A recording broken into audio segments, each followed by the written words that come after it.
Hello and welcome to the Potential Psychology Podcast. I'm your host, Ellen Jackson, and it's my mission to share the science of human behaviour in a practical, fun and inspiring way. In each podcast episode, I interview an expert from the fields of psychology, well-being, leadership, parenting or high performance. I pick their brain to uncover what they know about living well, what tips do they have for you and I quiz them about how they applied their expertise in their own life. Join me as we discover simple, science-backed ways to live, learn, flourish, and fulfil your potential. Hello, and thank you for joining me for episode 99 of the Potential Psychology Podcast. If this is the first time joining me on the show, welcome. It's great to have you here. If you're a long-time listener, it's always wonderful to have you here. As I'm recording this, much of Australia, in fact, 60% of Australia is in lockdown. Thousands of us are even further constrained by being in isolation, so unable to even leave the house due to potential exposure to the SARS-CoV-2 virus. It is tough all over again. And so given that that's what we're dealing with, or what so many of us are dealing with right now, I've decided to share something that has made an enormous difference to my well-being and my ability to handle any and all of the challenges that come my way, whether that's the ups and downs and moods associated with COVID chaos, the stress of heavy workload, the complexities of parenting and relationships, pain, illness, the stress of self-imposed high expectations and perfectionist tendencies, really everything that makes life hard sometimes. It's something that we've certainly mentioned here on the show before, and it does fit nicely with our 3 things theme. That's something I'm reading, something I've learned, and something I'm doing to fulfill my potential, because it hits each of those targets, and it's comprised of 3 elements itself. I am talking about self-compassion. So first up, what do we mean when we talk about self-compassion? Well, it's really exactly that. It's having compassion for yourself in the same way that you might have compassion for others. So treating yourself as you would treat others, speaking to yourself as you would speak to others, and really expecting only from yourself what you might expect of others in the same circumstances. Now, there's nothing magical about this. It is just being kind to yourself. But just because it's simple doesn't necessarily make it easy, does it? Like many things in life, especially to do with human behaviour. So digging into it a little bit, leading self-compassion researcher Kristy Smith gives this example of what self-compassion is. She says that instead of mercilessly judging and criticising yourself for various inadequacies or shortcomings, self-compassion means you are kind and understanding when confronted by challenges and perceived failings. After all, whoever said you were supposed to be perfect? And according to Neff and the research, there are 3 elements to this self-compassion piece. One is what's called common humanity, which I really like. So this is reminding yourself that when you are struggling and suffering, that you're not alone in that struggle and suffering in little things and in big things is really just part of being human, especially at the moment. So I kind of use this idea as a means of self-forgiveness, I guess. When I mess up or I'm not my best self, I'm stressed or I'm cranky or I'm feeling really down, I remind myself that I am human and no human is perfect. We all make mistakes. We're all messy and sometimes we just get stuff wrong. We don't do things as we perhaps like to. We are not our best selves and that's all okay. So understanding that that's just part of being human and reminding yourself of that is the essence really of this one component of self-compassion, being common humanity. The second element of self-compassion is a form of mindfulness. So this is about being mindful of our thoughts and our emotions, noticing our difficult and positive thoughts and emotions, but not getting hooked into them. So not pushing them away or resisting them or resenting them or pretending they're not happening, not what we call over-identifying them, which is sort of getting hooked into them and believing that this is all that life is the series of feelings that we have, and getting swept up in them so that they do completely absorb us and take us down a really negative spiral of distress, which is what sometimes happens. Instead of that, it's just noticing and acknowledging them. It's a feeling. Feelings come, feelings go. they can't really do anything to us. And I know that's a hard one to get your mind wrapped around, but when we do, it is incredibly liberating. And the third piece of this self-compassion puzzle, and maybe the most helpful to me, is self-kindness versus self-judgment. So this means just being warm and understanding towards ourselves when we suffer or fail or feel inadequate, rather than ignoring our pain and flagellating ourselves with criticism, which we all do. So self-compassionate people recognise that being imperfect, failing, and experiencing difficulties and challenge in life is inevitable. So they try to be gentle with themselves rather than getting angry with themselves or with life when it inevitably falls short of our ideals. And rather than railing against the unfairness of a situation like being in lockdown or getting angry with yourself for not being able to cope or succeed or get things done in lockdown the way you normally would or you feel you should, and this is speaking from personal experience here, the self-compassionate person accepts the reality of the situation with a bit of sympathy and a bit of kindness. You know, this is really crappy and you're just a person trying your best in a really difficult set of circumstances that we can't control and we can't change. So go gently with yourself. This self-compassion, this self-kindness versus self-judgment, it's very similar in many ways to the notion of acceptance in acceptance and commitment work that we have spoken a bit about on the show recently. And the suggestion or the idea, I guess, that has been most helpful to me regarding this idea of self-kindness versus self-judgment is noticing how you speak to yourself in your moments of distress and then asking yourself, am I speaking to me in the same way I would speak to a friend? So if a friend came to me and said, look, I'm really struggling with this lockdown right now. I feel like I'm doing a really bad job of being a parent and a really bad job of doing my work and it all just feels so hard and I feel like I should be coping better and trying harder, but I just can't. If a friend came to me and said that, I wouldn't turn to that friend and say, yeah, you know what, you should be trying harder. You haven't got it so bad. Other people in the world have got it so much harder than you. You know, what are you whining about? But that's the kind of thing that we might hear ourselves say to ourselves.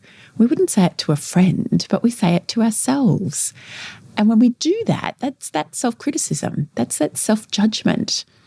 And when we don't do that, when we do consider the way we're speaking to ourselves and speak to ourselves with the same kind of kindness and compassion and care that we would speak to someone else, then that's what helps, you know.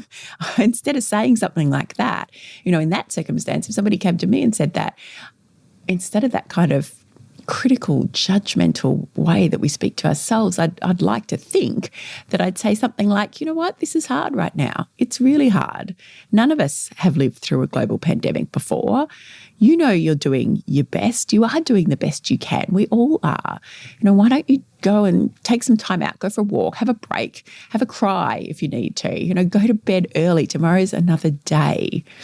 And when we speak to ourselves like that, that is showing self-compassion. And trust me, it feels so much better and so much kinder. And it leads to much less ongoing emotional distress than that tendency we all have to beat ourselves up. So with that in mind, we're now turning to today's conversation with my guest. And while we're talking at one level about work and business and the benefits of working with a virtual assistant, on a whole other level, we're talking about being human at work and the critical role that values and connection and heart and perhaps self-compassion play in getting things done and feeling good about what we do. We're talking really about being kind to yourself, recognizing that you're human and knowing when to let go to grow.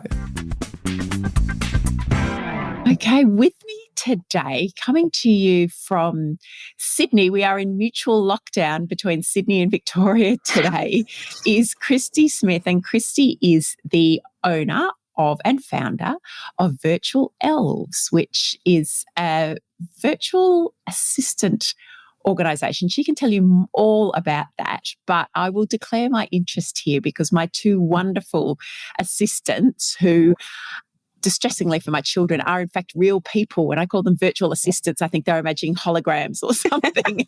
They are wonderful, real people. They're just not here in Australia with us. And they have both come to me via Virtual Elves and Kristy and her business. And we're going to chat today about virtual and remote working, because that's topical right now. We're going to talk a little bit about having to deal with the challenges of lockdown and global pandemics and how you run a business under those circumstances when you're also a parent and you're juggling all the challenges of kids at home. And we're going to talk a little bit about resilience and what it takes emotionally and psychologically to get through all of those challenges. So welcome, Kristy. It's so lovely to have you here. Thank you, Ellen. I'm really happy to be here. Thank you for having me. It's been lovely seeing your journey with using the virtual assistants that we've managed to pair you with. And so it's nice to actually be on a call with you and talking about that in a broader sense. Absolutely. Yeah, no, look, Jay has been with me now it's been more than 3 years, I think. Yeah. Maybe even 4, I can't remember. And Sherry joined us in the midst of the pandemic, which we might talk a little bit about, and people's need perhaps for more assistance, or what was happening with businesses that use not just virtual assistants, remote staff, but all businesses and their challenges in 2020. But before we do all of that, can you tell us a little bit about Virtual Elves? How does it work?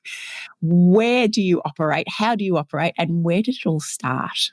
Well, it's a long story. We don't have that much time, but the short part of the story is that I worked for many years in customer service roles, so managing hospitals, 5-star hotels, customer service in that, food and beverage outlets, that sort of thing. So lots of training, lots of staff hiring, and lots of, bringing people together to service customers, basically. And I had 2 small children, hadn't yet started primary school.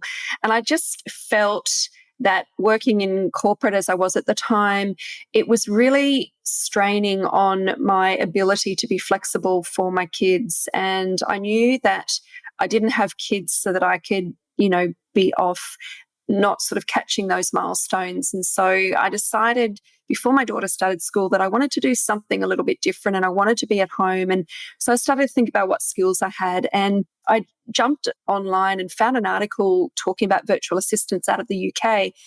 And I was really fascinated by that because, 11 or 12 years ago when I thought about doing this, there really wasn't an industry in Australia for virtual assistants. And most businesses didn't actually know what it meant, or even the term virtual assistant. Even nowadays, I'm still coming across people that don't understand what that means. And so at that point, I decided that I'd give it a go. And with the support of my husband, I said, I'm dropping out of my 5-day-a-week job and I'm going to spend more time with the kids and try to build this business. And so for the first 3 years, I did that, and it was all very lovely, but it didn't really make me much money because it was just me, and I only had a certain number of hours available. And so I decided at that point, probably 2 years into the business, that I needed to think differently. And I was pretty resourceful, and I jumped online, and at that time it was called Odesk. It was an online freelancer platform, and I jumped on and I found a virtual assistant in the Philippines, and I sort of said, maybe she could help me do some small parts of the business that would help me scale and grow a little bit more beyond where I was. And so Cherry has been with me for 10 years now. She's still with me, and she manages our whole team out in the Philippines. And from there, it just grew, and we just kind of started building different elements of the business, graphic design, web development, those sorts of things that kind of allowed us to bring more clients on board and more resources into the fold. And we now have 32 virtual assistants out of the Philippines, and we're a home-based model. So all of our team work from home, which has been absolutely incredible during this pandemic because the Philippines got hit very hard. So very, very lucky that we were able to sustain our business and support our clients without any hiccups at all. And so just making sure that I'm really clear and that our listeners are really clear. So when you started, you were the assistant. Is that the case? You were supporting? Yeah. So, who hires, I know who hires a virtual assistant and what they use them for, but perhaps from your point of view, who hires a virtual assistant and how do they use them? How does it work? Yeah, well, back then I was working for IP lawyers and I was doing a traditional executive assistant or personal assistant role. So I was going into their office, helping them. I was doing some work from home, and it just made me realize there was a lot more that I could be doing from home that would alleviate the travel time, the idle time sitting in the office, those sorts of things. So the types of things I think that work really well for businesses hiring a virtual assistant are things like social media and digital marketing. So anything that you can do online to, support your business. So Instagram, Facebook, all of those social media posts, podcast editing, getting podcasts organized, YouTube, putting videos onto YouTube, your typical personal assistant, executive assistant things. So we're not traveling at the moment, obviously, but booking travel was one of those things, and hotels, managing events, supporting a sales team with CRM data entry, those sorts of things. Data entry is a really good skill. Customer service is becoming really huge as well as we deal with more businesses going online. So if you've got an e-commerce site, for example, you need somebody to help you manage the fulfillment of any orders that are coming through. Yes, you'll have a warehousing, but you might have a customer service portal where customers are asking you questions. Having a VA to actually manage that for you is a really great use of their skills. Graphic design, web development, managing and maintaining your website, managing and maintaining updates to brochures, to all of your, marketing materials, those sorts of things. Things like Canva and all these free tools that we use now have really helped us be able to do a lot of this ourselves, which of course traps us into thinking we need to do it ourselves, which isn't the case. We can actually offload a lot of those tasks. One of the simplest, but to me, life-changing tasks that one of my VA, Shari, does for me is she just manages my inbox. Yeah. So the email comes in and she sorts it in different places, and the things that I need to action, she puts into a task list. And so I can log onto my email and go, oh, look, it's all gone. All of that stuff that kind of contributes to that mental load. Oh, Yeah. I'm going to have to trawl through this, pick out find the things I've got to, the bills I've got to pay, the things that are important. And it's all just sorted for me magically, sometimes overnight while I'm sleeping. And I get up in the morning and I have this task list and everything's all organized. So I absolutely can sing the praises of having a virtual team to assist with those sorts of things. And it's interesting that you say that, Kristy, about this mentality, this idea that we have, because I think a lot of us, and I was trapped in it for a long time, when we start, say, a business or a side business, whatever it might be, that we need to keep doing it all ourselves because we're the only ones who know how to do it.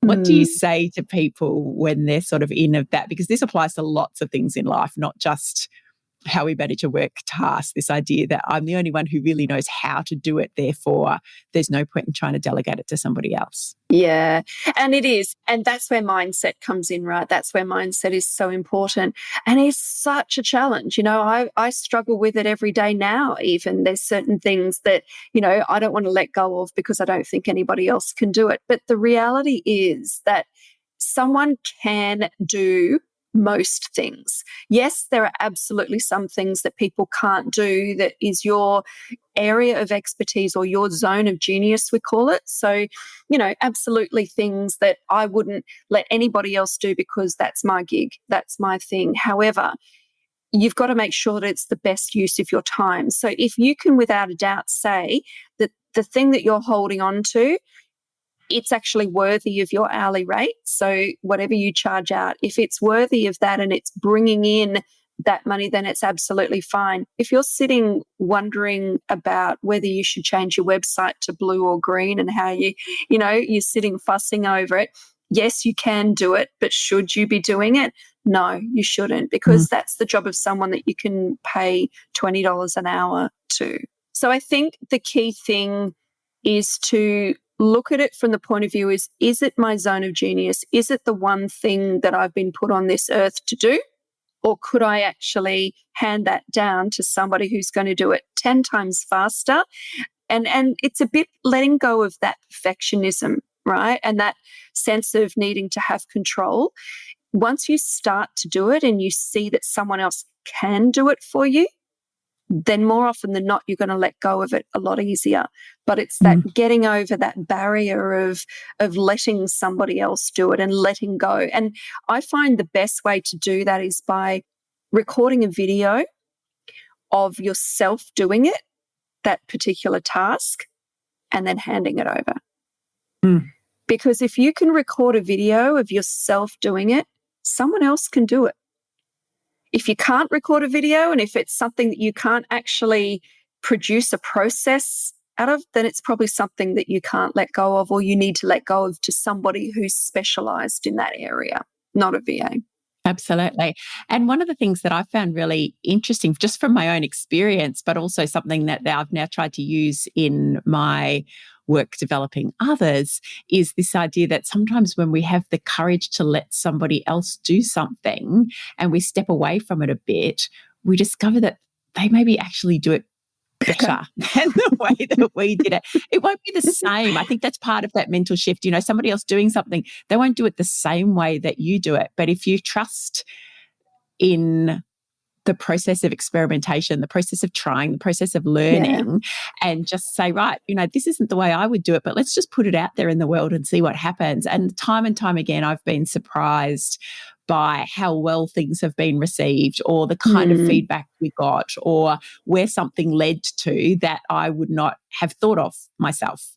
And so I think this idea that we're the only ones who know how to do something and do it well is, well, I've certainly discovered that it's very unhelpful as a mindset. Yeah.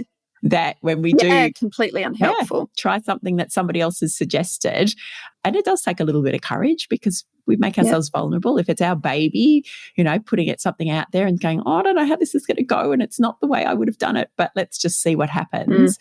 It does. It frees you up, but also you discover all sorts of new things that you might not have discovered. Yeah, and I agree. And I think you can, look at this in the case of having someone come and clean your house, for example. I'm terrible with someone cleaning my house because I kind of look and I go, oh, they didn't do that this week, or they didn't do this week, or whatever. But then I have to take a step back every time I do that and say, well, hang on a minute. They were here for 4 hours. Would I spend 4 hours cleaning the house to the level that they've been able to do it? And why am I complaining about this when the house is actually really beautifully clean and lovely? Am I prepared to get on my hands and knees and scrub that, mold patch? No, I'm not. So step back, have a look at what's actually being done. And, a lot of the time it's because you haven't told them that that area is important, or you haven't given them a proper brief to say, this is what I expect. You're just letting it go, and then you don't tell them that, or give them feedback that that's something that you didn't appreciate, not being done.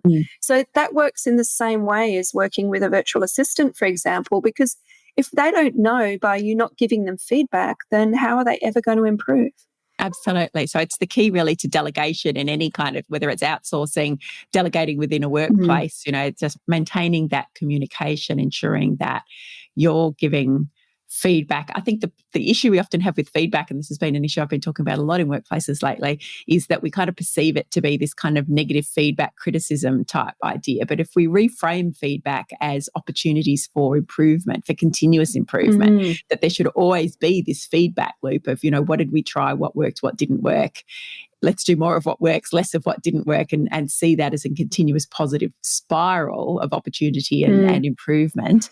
We start to see feedback differently, and we're more likely to A, provide it, and B, be more receptive to it when it is provided.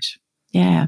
Definitely. So, Kristy, let's go back to the beginning of this business. So this was what year? So 10, 12 years ago? 2009. 2009. Okay. So 2009 was a long time prior to a global pandemic. Yeah. And you were discovering already in those early days the opportunities that are involved in remote working, both for you personally, so being able to do a bit more of that flexible work-life thing with small children, but then you expanded globally. How did that come about? Why the Philippines, and what's it been like to grow a team in an entirely different country? It's funny because I think it was just that I had a very curious mind at that point. And I was very lucky as well, because when I was working in the hospital, my CEO, when I had both of my kids, allowed me to run projects from home. So he had already given me that sense of, you know what? I trust the way you work. I trust that you're going to engage in, the work that I've given you. And I trust that you're really committed working at home in the hours that you've been given. So he'd already shown me that it was definitely possible. And so I realized at that point that if my business was going to grow and it was going to be scalable, I needed to employ outside of Australia. And look, from the very beginning, I had 5 employees that were in Australia because some of the clients that we had didn't want to go offshore. It was still an unknown. There was a lot of fear around security of information, IP, all of that sort of stuff back then, and probably warranted, because there weren't a lot of measures in place or a lot of history to go by with Australians working with offshore resources. And so at that point, I didn't have clients that had the same curiosity as me or the same trust in what I was doing. So once I'd had the first employee in the Philippines, I just had this girl who was, not that much younger than me. She had an entrepreneurial mind. She was very, very focused on something bigger than just working for me. So I was really lucky in that sense that I had that partner, and our ideas matched, our values matched. And so we're like, right, where can we take this? What can we do with it? And a lot of the models back then were very much business processing offices. So the model was the same. It was bringing very, very low paid workers into an office environment in the center of, town. But we found faults in that by talking with local people in the Philippines that were local to the girl that I had hired, to Cherry. And Cherry, we'd talk to them and they'd say, they'd have to travel 2.5 to 3 hours every day, to and from work. And some of them were getting paid 50 cents an hour Australian, and they had kids. And so they had to hire a nanny to look after their kids. So in the end, they were getting home, and by the end of the week, they had no money in their pocket.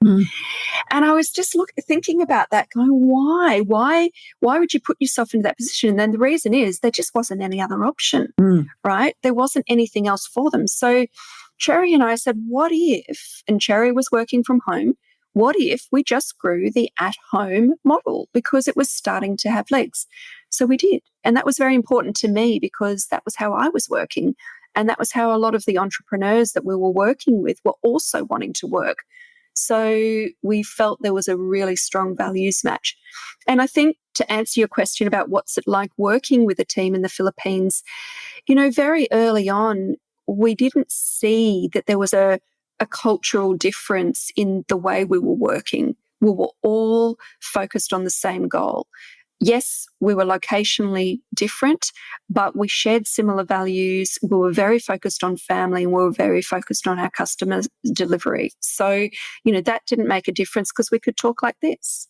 Absolutely. And those things that you've said about the challenges of travel, and certainly from working with my team, when I talk to them about whenever they have to go somewhere, and both are based in Manila, and it's really hard. Like, we complain about Sydney and Melbourne traffic, but Oh, no. yeah, it's a lot more complex there. Yeah. So to be able to provide people with home-based work, if there wasn't any other, why would you not? It's one of the fastest growing industries in the Philippines is the home-based worker industry. And, one of our VAs that we hired many, many years ago, she's been with us, I think, for 8 years now. She started a movement called the Virtual Home-Based Assistant. And she's got over, I think it's something like 70,000 people that she markets to. And these are all people wanting to work from home. The industry is growing, and it's really huge. And, I just feel very blessed that we tapped into that 10, 11 years ago, because we're so established now, and, people can see how beautiful our community of girls is. They all work from all over the Philippines, but every single day they have a little Skype group that they chat on that is only in their own dialect. We've got another one that's English only that I chat to them with, but they've got their own and they chat all day, every day and connect. And then we have a monthly catch up where we all get on Zoom and we all talk about certain things, and all the new VAs meet each other. So I actually think we're almost closer as a virtual community like that than we are as if they were working in an office and I was here. I think this might be a question in some of our audience's mind. Why the Philippines? Why not elsewhere in the world? What is the beauty of the Philippines? Look, it's really interesting because I started out with Cherry in the Philippines, but for my creative services, because when we first started the business, the creative services were basically what lifted us straight away with graphic design and web development. We actually didn't go to the Philippines for that. We went to the Eastern Bloc countries, and those Eastern Bloc countries were unbelievably skilled creatives, and Pakistan and India obviously are fantastic for web development as well. And so it was just through research, through hearing from listening to US-based and UK-based entrepreneurs as to where they were finding their resources and where, a lot of their team were, that I kind of started really honing in on those areas. And then once that was established, listening again to what entrepreneurs were doing. And it was mainly the internet marketers out of the US that were using virtual assistants at this point. And so social media, that sort of stuff, I think it was the ethical nature of the Philippines, the work ethic, the family, the reason why they wanted to support businesses, and also talking to Cherry and who she was then talking to. It was really around the Philippines being the best place because the Philippines love working with Australian clients. Big reason being that it's the Australian nature. We have a very different work ethic ourselves, and we're a lot more relaxed as a business owner as well. We're a lot more relaxed in the way we engage, in the way we manage teams. In the US, it's a lot different. And a lot of our VAs didn't want to work graveyard shift. The time zone difference is very close. We're only 2 or 3 hours difference at any one time to the Philippines. And everybody in the Philippines that we bring onto our team, every one of them have been to university. They've got university degrees of some sort. They learn English from a very, very young age. It's part of their curriculum that they learn English. So their English is usually very good when they're well educated. And they also start working with computers in primary school. So that in itself, all of those skills, all of those talents really lent itself to a great community of people to tap into. Yeah.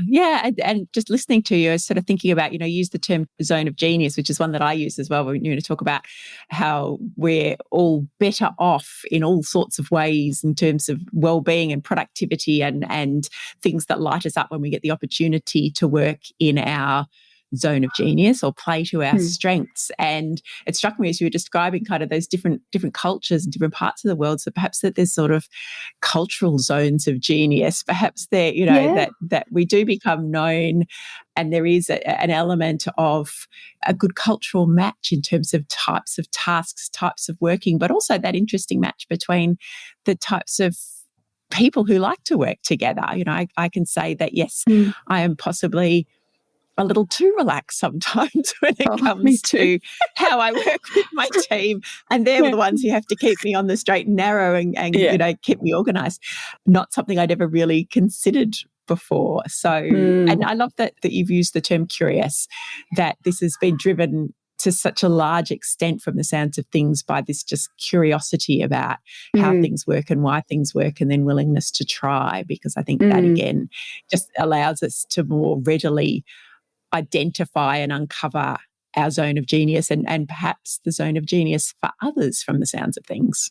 Yeah, curiosity and connection for me. So connection is probably, it's a huge value for me. And when I realized that I connected on quite a deep level with the stories of the VAs that we were bringing in, I wanted to know about them. Very early in the piece for the the first 5 to 6 years of running the business, I was the one interviewing all of the VAs as they came in through the business. And I wanted to know about them. I could see on their CV that they had skills, but I wanted to know what was driving them to be working from home, because those stories and their reasons for wanting to be at home were what connected me more with my business and the purpose of what I was doing than just running a global business that supported clients. I mean, 5 years ago, I probably could have been setting up a company over in the Philippines and having an office and going hell for leather and doing all of that. But I really pulled back from that. And, a lot of people would say, well, you put a ceiling on the ability of what you could have.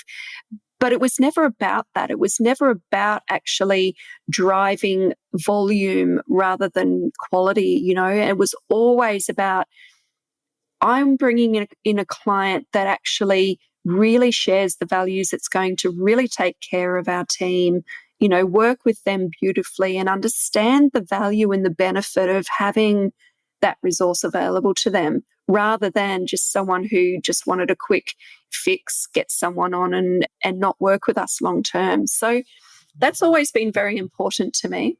So those values, that piece around purpose as driving motivational forces, which, I could bang on about from a psychological point of view, but it's so lovely to see that come to life. And I mean, I know from my own experience, and also Jay, who's been working with me for quite some time, works with another client in Sydney where you are. Yeah. And I can see that has been just a long and fruitful and, wonderful relationship there, that kind of connection, the loyalty that comes with that and the mutual support and mutual respect and mutual admiration. I think probably it all comes into play as well. We've all been through the stages where we've had a real dip in our motivation or a real dip in the inspiration for running our business. And, that was me probably 3 years ago, 2 or 3 years ago, where I just kind of fell off the face of the planet, didn't want to be involved, for whatever reasons, menopause, kids going through challenges, all of those sorts of things. Life just got hard. Life got hard, and I really questioned what I was actually doing and whether or not it was still serving me the way that I was hoping it always would. And funnily enough, it always came back to, if I was ever thinking about selling the business or doing, stepping out of it, it always came back to, no, I can't do that because I'm way too connected to the people, and the people are why I do this. And would I ever trust anybody else with what I've built with the people? And I don't know that I could. I think I'd have a big hole in my heart not having this and not knowing that I'm actually supporting so many beautiful people, both clients and VAs. So it comes back to the heart again. And it's so lovely, isn't it, to be able to talk about work and about business in terms like values and heart and connection and people, because they are the human elements that contribute to our success. And like you say, the motivation, the resilience that we need sometimes to persevere, money, turnover, revenue, all of that kind of stuff. And obviously for some people that is a real driver, it is a real motivator, but I think probably for many of us, there's so many other aspects to it that really make a difference. And I think when you get all of that, money comes, right? Yes. Well, that's certainly what we're starting to understand from a scientific point of view, that yes, when we're happy, when we're content, when we're serving our purpose, when we're operating in our zone of genius, no matter how hard any of that, and it's not to say any of that's necessarily easy, and I'm sure you would be able to, testify to the fact that this stuff does not mean that it comes easily or that there isn't a huge amount of hard work and sometimes heartache involved in that as well. But when we get to operate from that place, the other stuff does come. The money comes, the productivity comes, the success in those kind of traditional metrics come. Definitely. Kristy, what has it been like for you as somebody who's been involved? It was interesting that you said that when you first started out with this idea, it had come in part because a manager had trusted you to work from home, to work remotely. And for those of us who have worked from home and worked remotely for many years, I know for me, 2020 and the realization that for a lot of people, this idea, online video calls, remote teams, was very new and maybe somewhat confronting. What was it like for you watching that, having had this long background in working this way already? Yeah, I felt really, really bad, in myself for not experiencing such a huge change to the way I was operating. Like a bit of survivor guilt or something. Yeah, completely. I've got a lot of friends in Melbourne, business friends who some were in the travel industry and were totally decimated, right? Totally decimated and angry and, having to conform to something that was totally new outside of, and here I am going about my merry little way with not a change in the world. So yeah, I felt grateful to start with because this whole pandemic has allowed me to thrive, so I'm very, very grateful for that. My business is thriving because of the fact that people are coming to this realization that, they can actually get support virtually, they can work from home, they can change the way that they do things. But yeah, it was definitely that survivor guilt of just feeling like I had it all together and really nothing in my world changed. And did it surprise you that so few people perhaps had considered remote work or online work or any of those sorts of elements, the things that people I now see lots of workplaces sort of going, how do we do this? Even a year in, they're still grappling a little bit with that. Did that surprise you? Yeah, I think it did. But I think only because I've been doing this for 11, 12 years. And I think because I see it around the world, Australia's been a very late adopter to this working from home.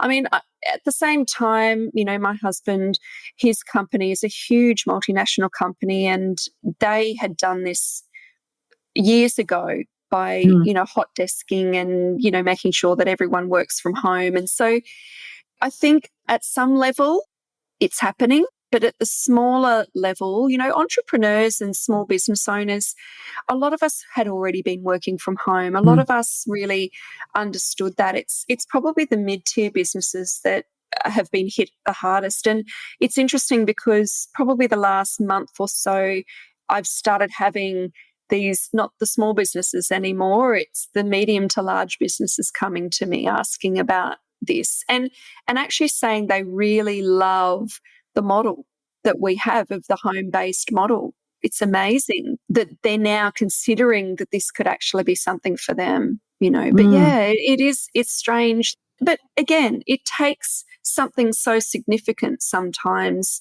for people to reimagine the way they do things. And I think that's definitely what COVID has provided us. Yeah, look, I mean, disruption. We again, the online entrepreneurial world, perhaps more so than anyone else, but other industries too, starting to use the term disruption as a mechanism for thinking about how we do things differently. And this has been disruption on a grand scale. Yes. Well, I had a phone call on Friday from a logistics company. So this is where we're heading now. So a major Australian-based logistics company that essentially are now having a look at ways that they can actually change how they operate. So using virtual assistants for the majority of their purchase order data entry now, rather than having somebody in the office sitting there, because right now they can't, right? So we literally started somebody today working for them doing data entry. Yeah, I know that's how quickly it happens, right? But they needed a quick solution. Yeah, Friday to Monday needed a fast solution. And so they're able to pivot really, really quickly, which is great, once they see the benefit of the solution that virtual workers can provide. And so what do you say to people who, because there will be some people listening going, we're replacing Australian jobs with, offshore. What is your response to that? I've been dealing with this for 12 years. I can imagine. And I have. And look, I'm not really outspoken about this. I just sit back and I do what I do. And my point is this: a lot of Australian small businesses would be obsolete and shut down if we didn't have the availability of offshore resources for them. There is a time and a place for Australian resources. And, I did an activity 8 years ago with a certain association, and one of my clients attended their conference and stood up when that point was made and said, it's an outrage. We shouldn't be sending work offshore. And she said, I'd like to have a show of hands as to how many of you know how to do this task. Who knows how to, upload a YouTube video to such and such? Oh, and who knows how to do this? And, by the time she got through 5 things, one person was standing in a room of 60. And she said, that's why we go offshore. We go offshore because a lot of those digital online skills are not had here.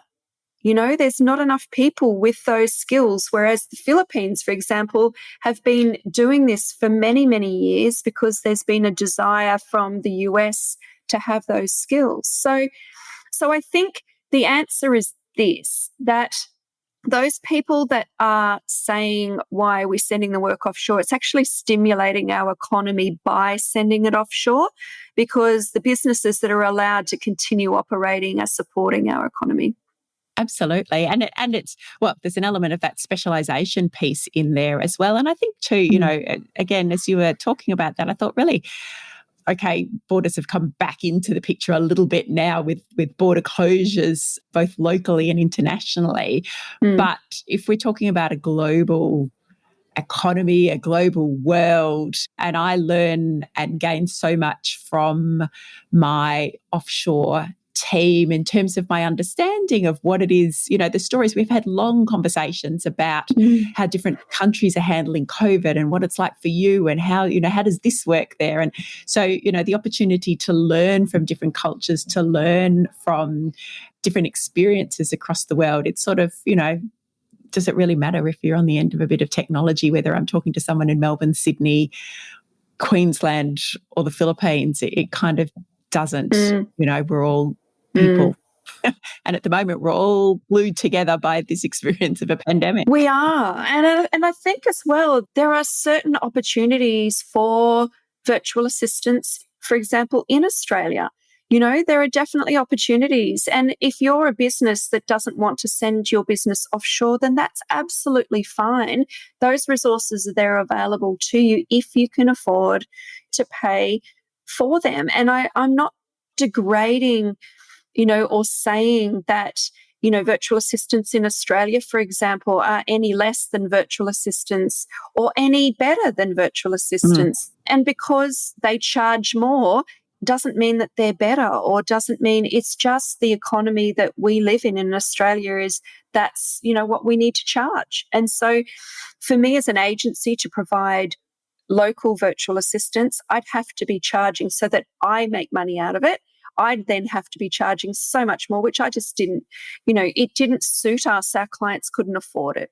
Yeah. So, I had to ask that question because I just thought, there will be people who are wondering that. And to be honest, for me too, when I first heard about virtual assistants, and maybe it's 5 years ago now, I don't know. I've like most people, I've lost track of time now. I did have somebody at the supermarket this morning ask me what day it was. So it's the common problem.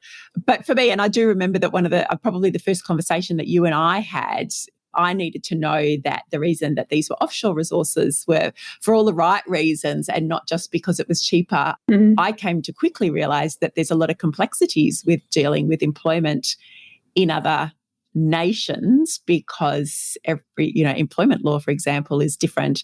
There are different cultural practices. There's a whole lot of other elements. And so for me, it was knowing that you had all of that well in hand, and that, for all the reasons that you've mentioned already today, that this was happening for the right reasons, and that I could feel comfortable in that. And as I said, it's been a joy and a blessing in so many ways for me. But I think when I'm interviewing clients, if a client is asking me those things, I instantly know they're a values match, because if you didn't have an interest in making sure that we were paying them enough, that we were doing all the right things, then I'd be quite concerned that you're not actually that interested in their well-being.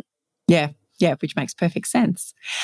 I'm wondering too whether, because you did say that the business is thriving, and obviously there are organisations, there are people who are looking at doing things differently. Do you have stories of people who have perhaps sought out the help of a virtual assistant because COVID has given them what I call a moment of COVID reflection? You know, what am I doing? Why am I doing it? How am I doing it? Is this the best way? Yeah, look, I mean, I have probably 10 phone calls a week from people just querying whether or not it's the right choice for them and how they would go about it. And I think I had a photographer actually, which she's incredible. And the difficulty for her, actually, I won't talk about the photographer, I'll talk about the flute specialist. So Yes, do. she teaches flute, right? And normally she'd have people coming in and teaching flute. So she's pretty much sat down and worked out how she can take her business online completely, do her flute lessons online, and she's building a little program around that as well.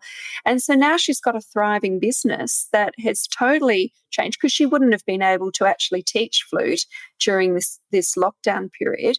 And she's brought on a virtual assistant. She just wasn't too sure, but she's brought on a virtual assistant to help her basically market this new business model, which has been incredible. And she's very unsure about how she wanted to go about it. But, you know, that's an example of someone who's kind of just questioned and not sat in despair, you know, not sat in the despair of losing students, but said, how can I use this to my advantage? You know, what's the opportunity in this disaster?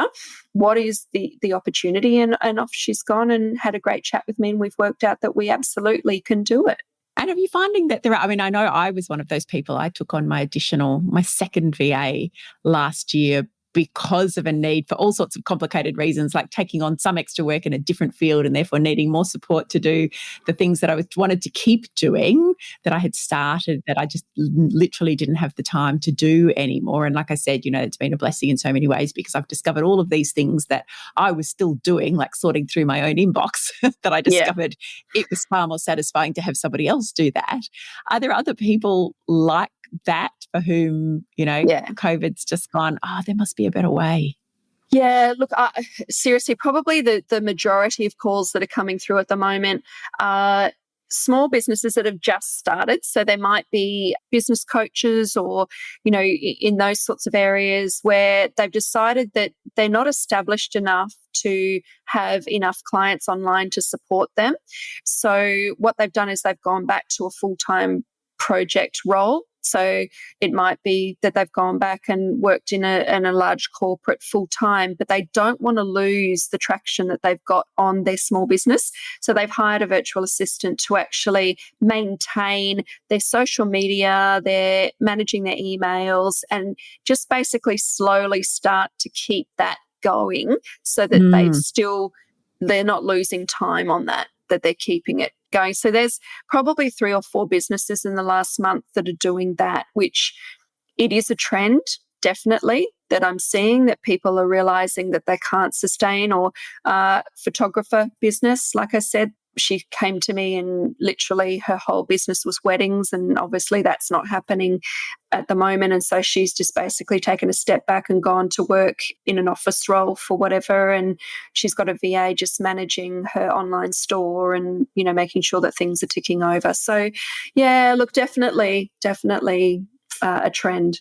Yeah. And look, I love the creativity behind all of this. I love that, you know, like you said before, that we could sit back and despair. And of course, we're all allowed our moments of despair as well, because, you know, this has been tough. Yeah. What I say has been, still Yeah. is, as we both converse from lockdown. Yeah. But it's about that, you know, I think you said it right at the beginning. Instead of what can't I control, what can I control, actually focusing in on the things that I can do. So even if that has meant for some people, perhaps to some extent, parking what they were working on, because aside from anything else, you know, it's being in lockdown, being in the middle of a global pandemic, it takes up a lot of brain space just existing. You know? Yeah, it's tiring. Just So existing tiring. is tiring. And I know, you know, for me last year in particular, it was just like, because the marketing element of running a business is such a big component, and I knew that I just didn't have I just couldn't, literally, with children at Mm. home, homeschooling, everything else that was going on. That was the piece that took the most from me physically, psychologically.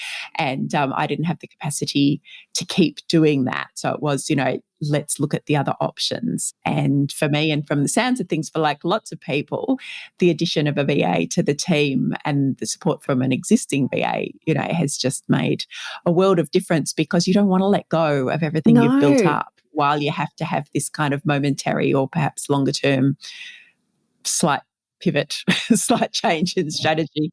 And I think that's that pride as well. It's that a lot of people think that they have to admit a defeat in just parking that, but it's not. We've got to live. We have to be able to afford to live. And if your dream and your passion project of setting up and going off on your own business isn't able to provide that for you, and you've got to take a step back into, what does provide, then go and do that. But don't feel like it's a defeat. It's a momentary lapse in building that project, and it can still stay there. It can still slowly tick along with the help of a virtual assistant until you're ready to come back into it.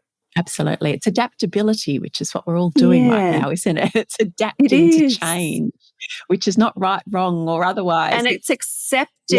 Yeah, absolutely. Yeah. And so, Kristy, what has it been like for you in all of this? I mean, the business does sound like it's thriving, which is wonderful, but I'm guessing that it's not all rainbows and unicorns. Have there been difficult or challenging times, and how have you dealt with that?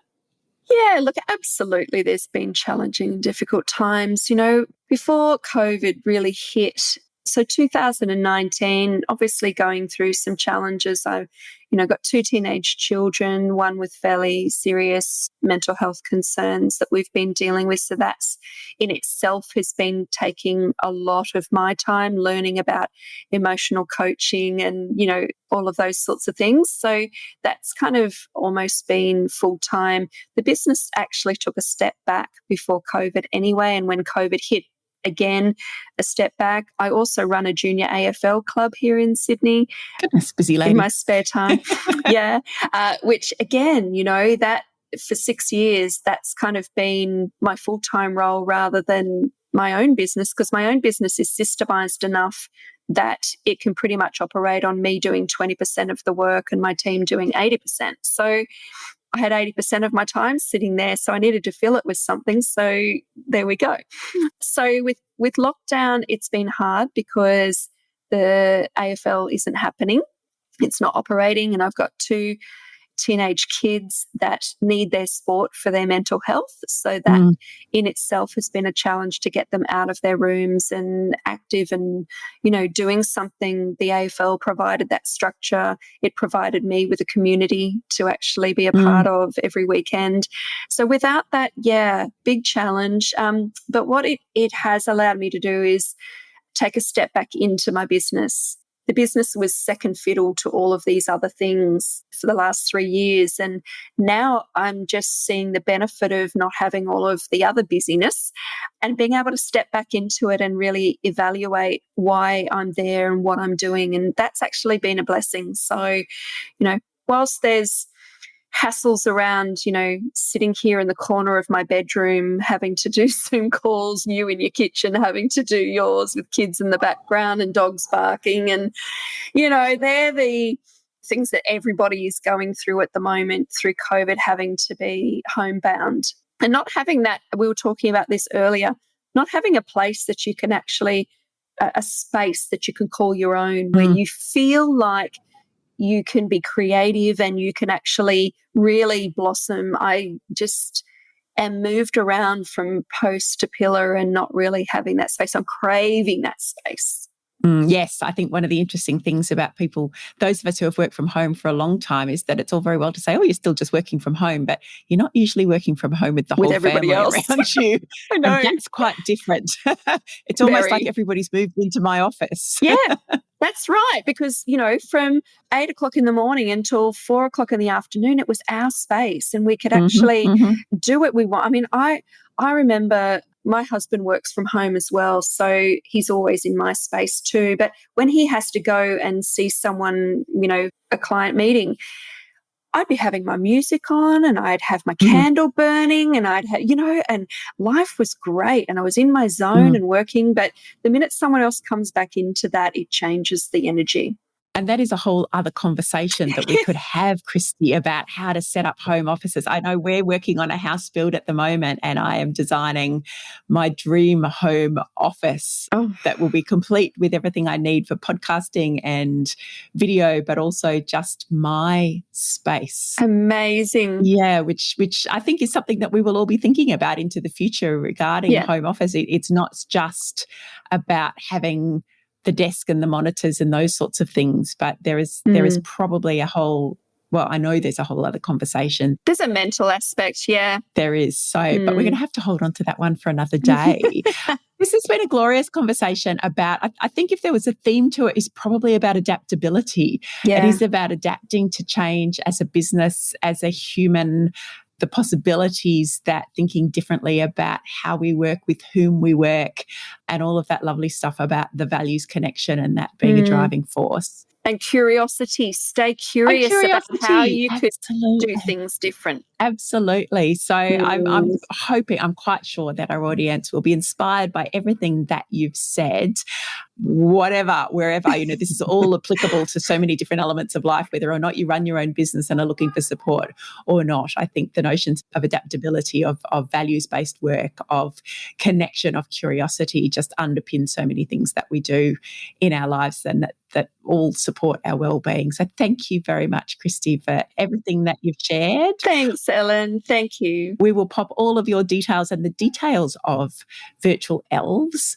in the show notes for today's episode so that you can find out more. And of course, I'm quite sure that Kristy would love to hear from you if you have any questions, particularly about not just the services she provides, but maybe even a little bit about how you build up a business and survive through difficult times.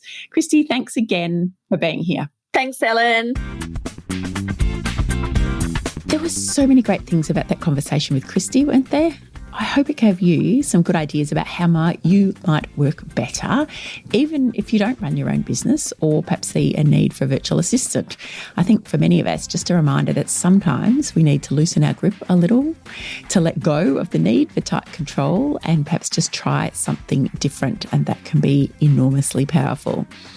I also love the idea of identifying your zone of genius, or maybe your team's zone of genius, maybe your entire workplace's zone of genius, and working to that rather than trying to do everything or be everything to everyone, because we know that is the quick path to burnout, really. If you're keen to learn more about Kristy and Virtual Elves, we've put the link to her website and social media channels in the show notes. There you'll also find a transcript of our conversation, and we do in fact create a transcript of every episode of the show. We've included links to Kristen Neff's work on self-compassion, including some of her books, a great conversation between Dr. Neff and Scott Barry Kaufman of the Psychology podcast, one of my favourite shows to listen to.